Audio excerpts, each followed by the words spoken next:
Assalomu alaykum hurmatli kuzatuvchilar. Mana bugun biz ham bir toza havoga toqqa lolalarni ko'rishga ketyapmiz. Mana yo'lda hammamiz. Bugun bitta voqea bo'ldi-da. Bitta jiyanim o'zi ikkitagina bolachasi bor. Mana shu pishirib zakazga pishirib sotadi. Bitta gruppacha ochgan. Ana shu gruppacha bo'yicha bir kishi zakaz qilgan ekan samsa, 12 dona samsa. Shu samsani shoshganda yosh bolasi bor. Shoshib taksiga chiqarib berib yuborgan 376A bilan 376 oq Lacetti yoshlari 50 dan oshgan kishi, erkak kishi. Soat 12:30lardami berib yuborilgan. Endi bu shoshib o Lacetti'ni shofyorning nomerini olmagan.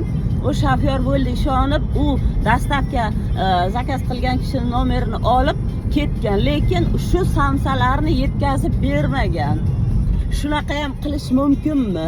Katta erkak 50 ga kirgan, ikkita bolasi bilan qiynalib shu samsani pishirib jo'natyapti. Ayol kishini ahmoq qilib shu 12 ta samsaga zor bo'lib qoldingizmi? Akam uyat emasmi? Keling yana yediramiz deb. Keling, agar sizga samsa yetmagan bo'lsa, men sizga o'zim shunday samsa qilib beraman 15 ta 20 ta. Uyat.